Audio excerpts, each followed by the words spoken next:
Hello again, grade threes. Welcome back. This is our second video lesson for Writer's Workshop in our new unit that, if you remember from last session, we started with this beautiful anchor chart. There was a bit of magic involved, and we also read this fabulous story that kind of gave you a little bit of a hint that we are going to be writing fairy tales now, which is so awesome. I'm so excited to get to see what you guys come up with and what we learn in the process. So today, for our second video session, we're not going to be reading Little Red Riding Hood this time. We're actually going to be diving in to another story. This one's a little more royal. There's a few more talking animals in this one, and it's definitely one that you're familiar with. So I'm going to show you the cover of 3 books here.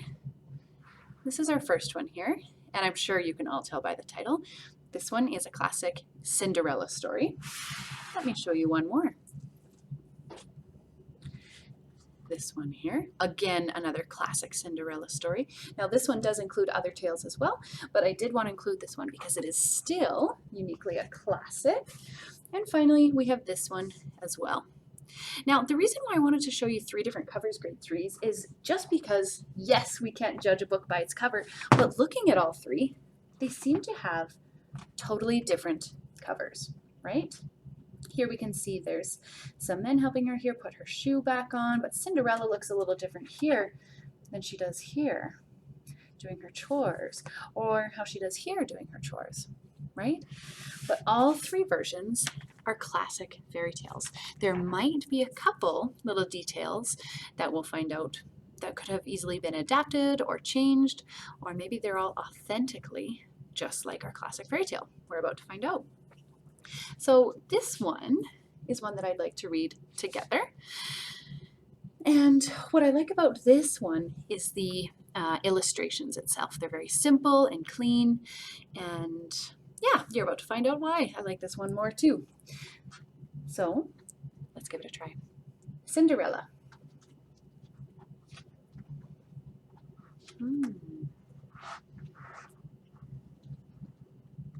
There once was a gentleman, a widower, who married for his second wife a snobbish, bad-tempered woman. She had 2 ugly daughters who were also very unkind and bad-tempered. The widower's own daughter was both kind and gentle, so she had a miserable time living with these 3 dreadful women. My goodness. What I'm noticing here right away is some good and some bad characters right away. I'm noticing that Cinderella seems to be the good and kind character, and the older woman and her 2 daughters seem to be the dreadful, evil, and unkind ladies. Interesting. I'm going to save that one for later. What I'm going to do with it is pop it right here on our anchor chart for now. We'll come back to that right after.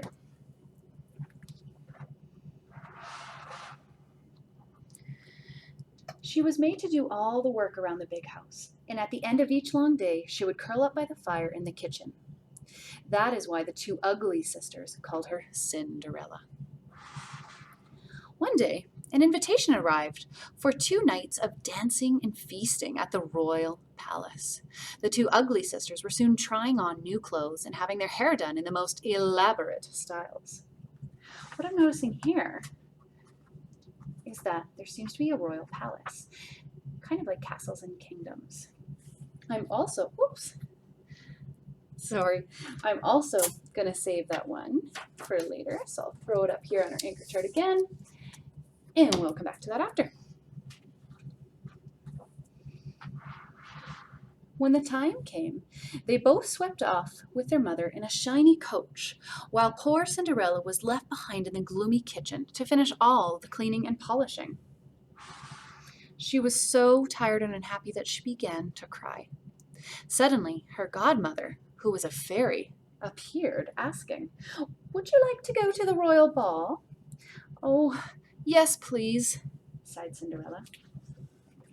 What I'm noticing here is a magical character in the form of this fairy godmother, and we're going to get to learn more about what she does. I'm also going to pop this one on to our anchor chart. We'll save that for later. First, Cinderella's fairy godmother found a pumpkin.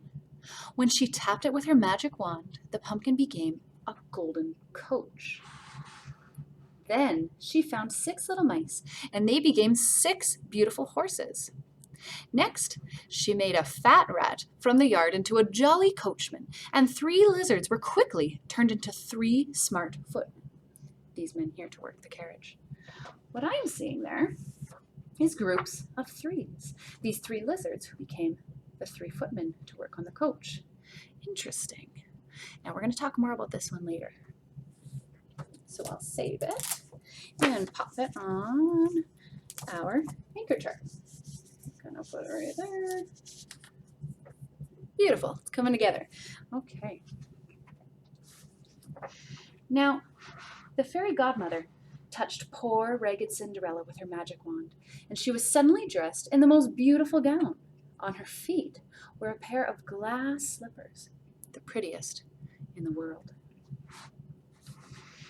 As she stepped into the golden coach, her godmother told her quickly, "You must promise to leave the ball before midnight, otherwise all the magic will disappear and you will be back in rags with a pumpkin, rat, mice, and lizards." Instead, of course, the characters she turned them into.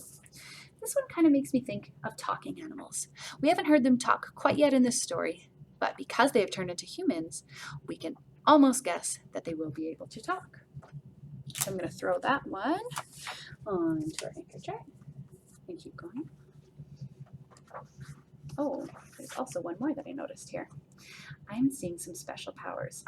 Here in the story, we saw how just with a quick tap of the wand, Cinderella was able to be dressed in such beautiful clothes, wearing magical slippers, all from that magic wand held by the fairy godmother.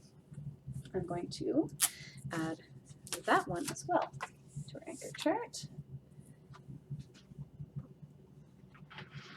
The king and queen, and especially their handsome young son, the prince, thought Cinderella by far was the most beautiful girl at the ball.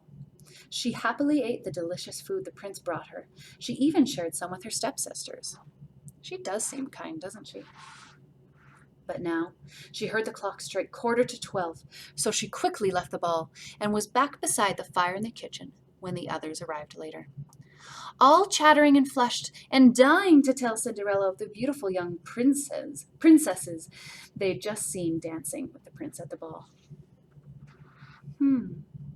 Oh, one thing I'm seeing here is some royalty. We talked about the queen and the king and their handsome young son, the prince, and they are all in the form of royalty. I'm going to pop that one in here. What's interesting, too, is those evil stepsisters who were talking about that beautiful princess, the mysterious princess, who was dancing with the prince. I think you all know who that princess actually is. Let's find out more. Next evening, there was another royal ball, and this time, the prince was at Cinderella's side all the time. Though it was getting near to 12, and it was very hard for Cinderella to slip away. She obviously wanted to stay. She finally had to rush off just as the clock was striking the hour. Running down the palace steps, she lost one of her glass slippers, and when she reached home, the other little slipper was all she had left of her magnificent clothes. My goodness. The prince asked the guards at the palace gates whether they had seen a princess go out, but they had seen no one except a poorly dressed servant girl. Then the prince found the little glass slipper Cinderella had left behind as she rushed down the steps.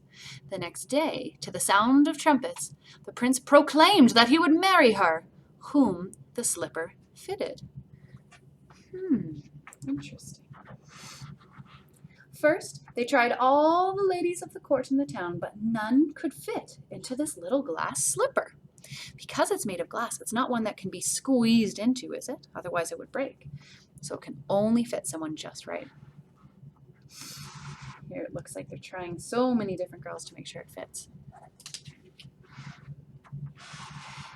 Then they went out into the town, and when they arrived at the house of Cinderella, her 2 stepsisters tried desperately to fit into the slipper, but of course they couldn't get it on.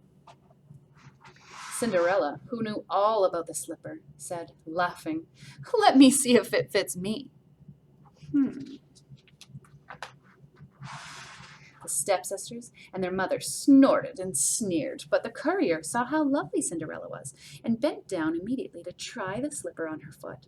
Of course, it fit perfectly, and then Cinderella pulled out of her pocket the other little slipper and put it on too. My goodness, she kept that secret. Then her fairy godmother suddenly appeared again, and with her wand gave back to Cinderella her magnificent clothes. The stepsisters sobbed and said how sorry they were for the way they had treated Cinderella. The prince was overjoyed, and the next day they were married. Cinderella kindly invited her two stepsisters to join her at the palace, and very soon they too were happily married to two great lords of the court. Now, one thing that I found in here was that there seemed to be a couple different lessons learned, right? Immediately, as soon as Cinderella was returned into her magical clothes again, the stepsisters seemed to apologize for how they were treating her and realize that they were unkind. Then Cinderella, out of the good kindness of her heart, invited the stepsisters to live with her, happily ever after, in the castle. So I believe those stepsisters finally did learn their lesson. The end. My goodness, what did you guys think of that one? You liked it? Good. Let me add this last one to the chart really quickly. Perfect. Okay. Now, as you see here, we were able to see all of these little elements that we were kind of popping out of the Cinderella story, but I'll read them one more time again, even if you can't see. So at the very beginning, we heard some good versus bad. There were some good and kind characters, and then there were some who were very obviously bad and unkind, maybe even evil. Then we kind of met some magical characters, like, who was one that was magical? Do you remember? Oh yes, the fairy godmother. You've got it. Then we kind of were able to see what the fairy godmother was able to do. So using her special powers, she was able to turn some animals into talking humans, kind of making them talking animals. She also turned 3 lizards specifically into those 3 coachmen. So that kind of gives us a group of 3 element here. We knew about the castles and how there was a big kingdom there because that's where the prince, the king, and the queen all lived, and where Cinderella was able to go dance with the prince and actually meet him. Then we have another one here for royalty because we know about the king, queen, prince, and then soon to be princess. And then finally, the story ended with some lessons learned, some very important lessons learned. So those are all elements and details that we found just from one story of Cinderella. Do you think that if we read maybe this version of Cinderella, we'd find similar elements? Would we find some good versus bad characters? Would we find some magical characters, talking animals, royalty, kingdoms, special powers? Yes. Now, what if we even did this version of Cinderella? The answer would be yes. Even if we change a few elements in the story, there is still always going to be those main components, and we can call those elements. So everything that we have here on our poster, these are considered elements of fairy tales. They are all things that kind of make fairy tales what they are, right? Because fairy tales aren't just a story. They are something magical. They are something that begin with once upon a time, end with happily ever after, that have talking animals, that have royalty, that have lessons learned, that have good versus bad, right? And not every story has that. So that's what makes them special and makes them unique. So for this lesson, I really wanted to dive in just to at least one more fairy tale story and kind of comparing that to 2 that are very similar stories of Cinderella. And just to pull out those elements so that we kind of get used to it because we're going to be seeing lots of these. Every day in Writer's Workshop when we read a new story or in your own reading time, when I challenge you to go and read more fairy tales that we've assigned to you, you're going to see some of these same elements, even if the story isn't Cinderella. Think about Little Red Riding Hood. This is the exact same story that we read in our first session. Now, are there some good versus bad characters? Yes. The good character would be, yes, Little Red Riding Hood. Yes, grandmother. Yes, mom. And yes, the woodcutter as well. And we all know who the bad character is there. I'm not even going to need to say it. There were also some lessons learned and some talking animals in that one. Now, did the story of Little Red Riding Hood have royalty? No, you're right. Good answer. It didn't have royalty. It didn't really even have a kingdom either, right? But it still had some of the elements that we explored here that make it a fairy tale. So I wanted to use this one as an example because your task today for our second lesson isn't going to ask you to write just yet. We are getting so close. Thank you for your patience. First, we just still need to build up our toolkit. Kind of like, we have a big fancy word for it, our repertoire. So it's kind of everything that you've got with you, kind of imagine packing it into your backpack before you're ready to start writing. So in our backpack now, we have all these elements in mind. You might even have them stored up in your brain so that when I challenge you to go and read one or two more fairy tales on Epic Books or on YouTube today, I want you not only to be enjoying the stories themselves and actually reading them or even reading them to a sibling or a family member at home, but I want you to be doing some active thinking when we talk about this all the time in Writers Workshop, because readers and writers are actively thinking, right? Reading and writing is not a passive activity, it's one that's active. No, we're not doing jumping jacks while we do it. You might want to. But when we say active thinking, our brain is actively moving. We can picture it always working. We can picture steam coming out of our ears. So let's imagine you went on to YouTube or Epic today and picked a new fairy tale that you didn't explore last time. Maybe one you haven't even heard of. So if I were to do that right now, I would pick Three Billy Goats Gruff. Now, if I were to read that fairy tale, I wouldn't just read it beginning to end. I'm going to read it thinking of these elements. As I'm reading, I'm going to question myself and say, are there good and bad characters here? Is there royalty? Are there talking animals? Are there castles and kingdoms, right? Magical characters? Are there groups of three in this one? And I'm going to be actively thinking and actively making a note. Then, if I have time and I want to challenge myself, I'm going to read one more and choose a different one. Maybe this time I'm going to read Snow White. Now, when I read Snow White, I'm also, again, going to be actively thinking about these elements, seeing which ones are there, and compare that. Which ones weren't in Three Billy Goats Gruff that I just read? Which ones weren't in Cinderella as well? Because we have those three different fairy tales in mind, and you're obviously going to choose different titles, you have different things to compare to. And good writers compare, right? And when we're comparing two things, we're not choosing if one is better than the other and one's good and bad. No. When we compare, we're looking at both of them, seeing what might be missing here, what this one has or what this one doesn't. What one makes this one sparkle, what makes this one shine, right? They are all fabulous stories, and they're all fabulous because they're different and unique, right? So one last time I'll explain it. Your challenge today is to actively think as you read one or two fairy tales, either on Epic Books or on YouTube. I'll link a couple videos there. And I want you to be actively thinking about fairy tale elements. I wonder if we're going to have a grade 3 student who's able to find a fairy tale that they read that has every single element here on our poster. So watch on our website. I'm going to put a picture of our big anchor chart here, nice and big and focused so you can read it. And you could double check and check back and actively think. If you would like, you can challenge yourself and use a little scrap paper or something from your journal or the back of something just to make a note here. Maybe you can pick 3 elements and tally how many you see. So if I read 2 books, maybe I saw magic twice, but only talking animals once, and maybe royalty weren't in any of the ones that I read. Right? This is just another thinking strategy if you'd like to do that. But otherwise, I highly recommend you just take a mental note. Okay? I sincerely enjoyed doing Writers Workshop with you guys again, and I promise that you'll be bringing this backpack, this repertoire of strategies, to our next session where we will get to start writing. Happily ever after.